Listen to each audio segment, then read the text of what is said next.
और दुमका में खंड मुक्ति मोर्चा के स्थापना दिवस कार्यक्रम में शामिल होने पहुंचे झामुमो के केंद्रीय सचिव विनोद पांडे और पूर्व विधायक विष्णु भैया के आवास पर रुके। यहां उन्होंने पार्टी कार्यकर्ताओं और पूर्व विधायक की पत्नी चमेली देवी के साथ एक अहम बैठक की। बैठक के दौरान विनोद पांडे ने केंद्र सरकार पर सख्त हमला बोलते हुए कहा कि बजट में झारखंड के साथ खुलेआम सौतेला सुलूक किया गया है। उनका कहना था कि इस बजट में राज्य को कुछ भी हासिल नहीं हुआ है, जो आवाम के साथ सरासर नाइंसाफी है। उन्होंने कहा कि खनिज संपदा से भरपूर झारखंड देश की इकोनॉमी को मजबूत करता है, फिर भी आदिवासी, किसान, मजदूर और यूथ को नजरअंदाज किया गया। पार्टी कार्यकर्ताओं ने भी नाराजगी जताई और कहा कि जेएमएम सड़क से सदन तक इसको लेकर लड़ेगी और अपनी लड़ाई जारी रखेगी। ये बजट जो है कहने को आम बजट है, लेकिन हमेशा से झारखंड को उपेक्षित रखने का काम केंद्र सरकार के द्वारा किया गया है। इस बजट को आप लोगों ने भी देखा होगा, हमने भी देखा है और राज्य के बहुत लोगों ने इस बजट को देखने का काम किया है। इस बार फिर झारखंड को अन्य राज्यों की तुलना में कुछ नहीं मिला और यूं कहें कि कुछ भी नहीं मिला। फिर से एक बार झारखंड के लोग अपने आप को ठगा हुआ महसूस कर रहे हैं। ना हमारा 1,36,000 करोड़ रुपया बकाया दिया गया, ना कोई नई स्कीम, ना कोई नई सड़क, ना कोई नया अस्पताल, ना कोई नई रेल लाइन और न राज्य की जनता को राहत पहुंचाने के लिए कोई भी स्कीम लाया गया, निर्णय लिया गया। इसलिए मैं कह रहा हूं कि झारखंड को हमेशा से उपेक्षित रखा गया है। केंद्र की सरकार और भारतीय जनता पार्टी के लोगों की जो नीयत है वो इस राज्य को कहीं न कहीं नुकसान पहुंचाने का है। लोहरदगा नगर परिषद चुनाव जैसे जैसे नजदीक आ रहा है, सियासी सरगर्मियां तेज होती जा रही हैं। जी हां, उम्मीदवार और उनके समर्थक पूरी ताकत के साथ मैदान में उतर चुके हैं। कहीं नामांकन तो कहीं जोरदार जनसंपर्क। किसी कड़ी में झामुमो समर्थित नप अध्यक्ष पद के प्रत्याशी बाला मुकुंद लोहरा ने झामुमो जिला कार्यालय से गाजे बाजे के साथ सैकड़ों समर्थकों के बीच समाहरणालय पहुंचकर निर्वाची पदाधिकारी के सामने नामांकन दाखिल किया। और बाल मुकुंद लोहरा ने कहा कि जनता का भरोसा मिला तो नगर का सर्वांगीण विकास कर उसे मॉडल नगर बनाया जाएगा। वहीं जिला अध्यक्ष मुजम्मिल अहमद ने जीत का भरोसा जताया। देखिए, लोहरदगा नगर परिषद में अभी भी बुनियादी सुविधा नहीं मिला है और लोहरदगा में भ्रष्टाचार व्याप्त है। हम लोग भ्रष्टाचार मुक्त और विकास युक्त यहाँ शासन देंगे। जनता का जो भी मूलभूत समस्या है, नली गली, रोड, बिजली, बहुत बड़ा परेशानी यहाँ पानी का है। उसके अलावे हम लोग जीतेंगे तो लोहरदगा को विकसित और मॉडल शहर बनाएंगे और अपार समर्थन हमको जनता का मिल रहा है और उम्मीद है कि इस बार जनता अपना नेता चुनेगा।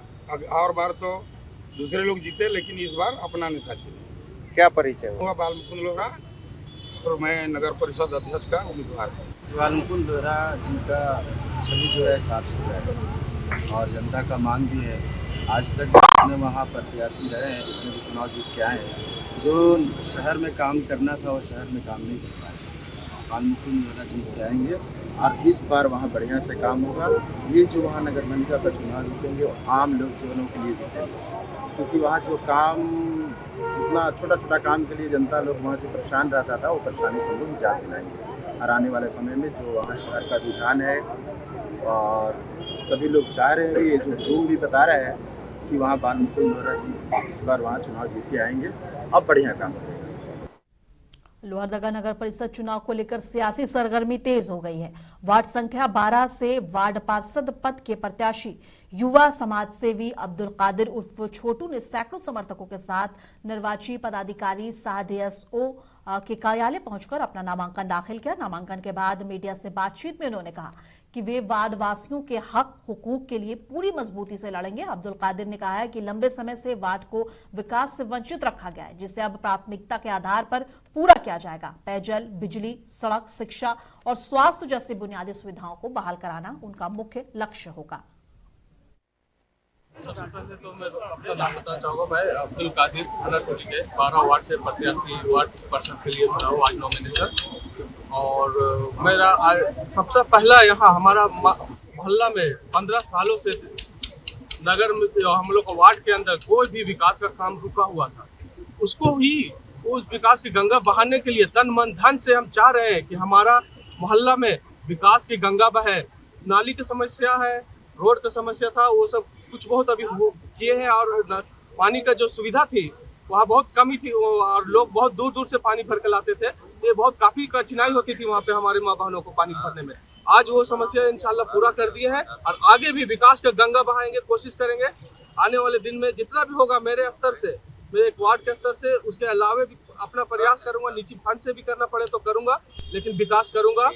रोड, नाली और पानी और जितना भी हेल्थ केयर मैटर में हो वो भी मैं करूँगा। जरूरत के जो भी होगा कोशिश करूँगा कि मेरे माध्यम से वो पूरा हो। और प्रेस क्लब ऑफ जमशेदपुर की ओर से भव्य क्रिकेट मीडिया कप टूर्नामेंट का आयोजन किया गया, जिसका उद्घाटन मुख्य अतिथियों ने किया। इस मौके पर टाटा स्टील के वाइस प्रेसिडेंट और कॉर्पोरेटर सर्विसेज डी.बी. सुंदर रामन और विधायक सरयू राय सहित कई गणमान्य लोग मौजूद रहे। इस क्रिकेट टूर्नामेंट में कुल 8 टीमें ने हिस्सा लिया और जिसमें शहर और ग्रामीण इलाकों के 300 से ज्यादा पत्रकार खिलाड़ी शामिल हुए। आयोजन के दौरान प्रेस क्लब की ओर से सभी सम्मानित अतिथियों को मेमेंटो देकर सम्मानित किया गया। देखिए, प्रत्येक साल हम लोग एक पत्रकारों के लिए एक मनोरंजन का साधन उपलब्ध कराने के लिए उनका हेल्थ को देखते हुए, जिस तरह से भागदौड़ की जिंदगी में वो लोग काम करते हैं, उसको देखते हुए हम लोग आगे हर प्रत्येक साल मीडिया कप का आयोजन करते हैं। उसी उपलब्ध में इस बार भी मीडिया कप 2026 का आयोजन का शुरुआत हुआ है। आज हमारे चीफ गेस्ट थे टाटा स्टील के पीपीसीएड डी.बी. सुंदरम रामम, हमारे विधायक सरयू राय जी, जुस्को के जो हमारे एमडी हैं अतुल भटनागर जी। 5 साल से लगातार जमशेदपुर मीडिया कप हो रहा है और हम लोगों को प्रतीक्षा रहती है कि किस दिन अनुकूलता के अनुसार जब तक मैच चलता है हम लोग यहाँ से रहते हैं। और सभी कोल्हान के प्रेस रिपोर्टर, संपादक एक साथ एकत्र होते हैं तो उनको भी सामूहिकता की भावना नजर आती है इसमें और हम सभी को बहुत अच्छा लगता है। साहिबगंज से राजमहल से बड़ी राजनीतिक हलचल सामने आई है। झारखंड मुक्ति मोर्चा के 47वें स्थापना दिवस की महासभा में शामिल होने के लिए राजमहल विधानसभा क्षेत्र से सैकड़ों कार्यकर्ता दुमका रवाना हुए। झामुमो युवा मोर्चा के जिला सचिव सह विधायक प्रतिनिधि मोहम्मद मारूफ उर्फ गुड्डू के नेतृत्व में पार्टी पदाधिकारी और कार्यकर्ता जत्थों के रूप में निकले और मीडिया से बात करते हुए उन्होंने कहा कि उपराजधानी दुमका में इस बार स्थापना दिवस पर हजारों की भीड़ जुटेगी और ये आयोजन ऐतिहासिक होगा। उन्होंने दावा किया है कि स्थापना दिवस पार्टी के लिए नई तारीख रचने वाला साबित होगा।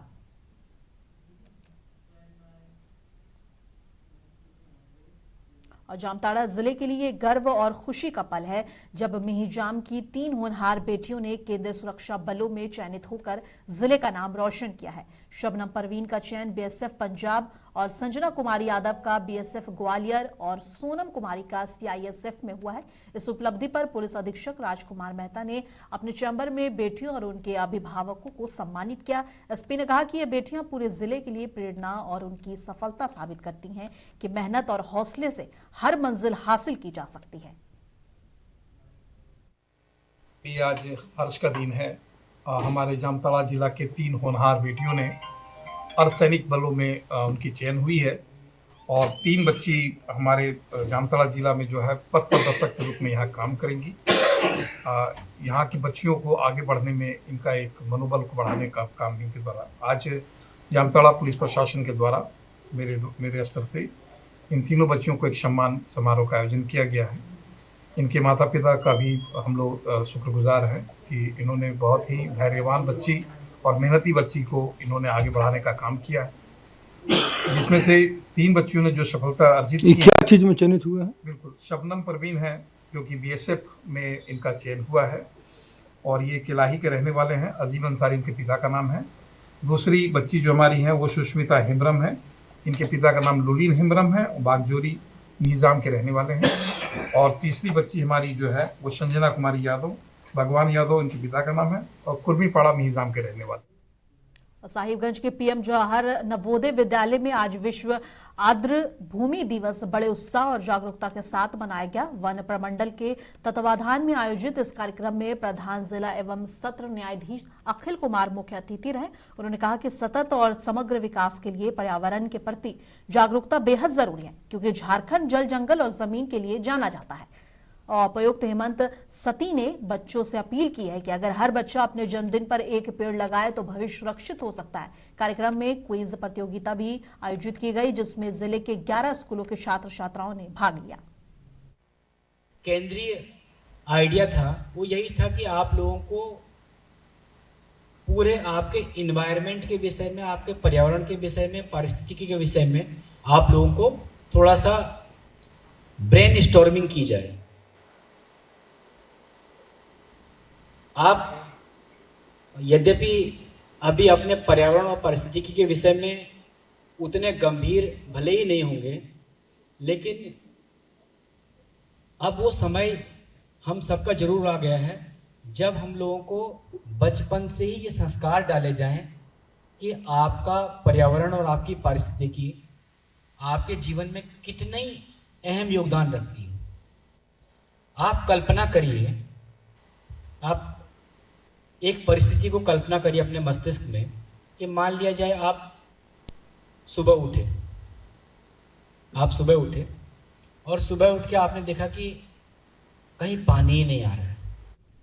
और जामताड़ा में साइबर अपराध की बढ़ती चुनौती को देखते हुए पुलिस पूरी तरह अलर्ट मोड में आ गई है। जी हां, पुलिस अधीक्षक राजकुमार मेहता ने साफ कहा है कि साइबर ठगी के मामलों में लापरवाही किसी भी सूरत में बर्दाश्त नहीं की जाएगी। उन्होंने बैंक अधिकारियों, ग्राहक सेवा केंद्र संचालकों और एटीएम प्रभारियों को चेताया है कि संदिग्ध लेन देन की जानकारी तुरंत पुलिस को दें। एसपी ने कहा है कि सीसीटीवी, अलार्म सिस्टम और ट्रांजैक्शन की नियमित निगरानी अब अनिवार्य है। पुलिस और बैंकिंग संस्थानों के बेहतर तालमेल से ही साइबर अपराध पर प्रभावी रोक लगाई जा सकती है।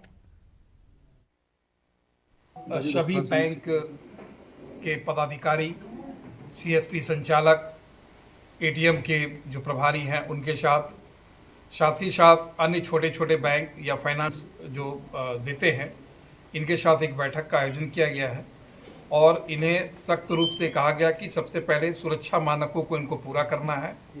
बहुत सारे लोगों को ऐसा हम लोग सेंटर को देख रहे हैं जहां पे सुरक्षा के मानक पूरी नहीं किए जा रहे हैं। सीसीटीवी कई महीनों से ख़राब पड़े हैं, वहाँ पे सुरक्षा गार्ड नहीं नियुक्त किए गए हैं।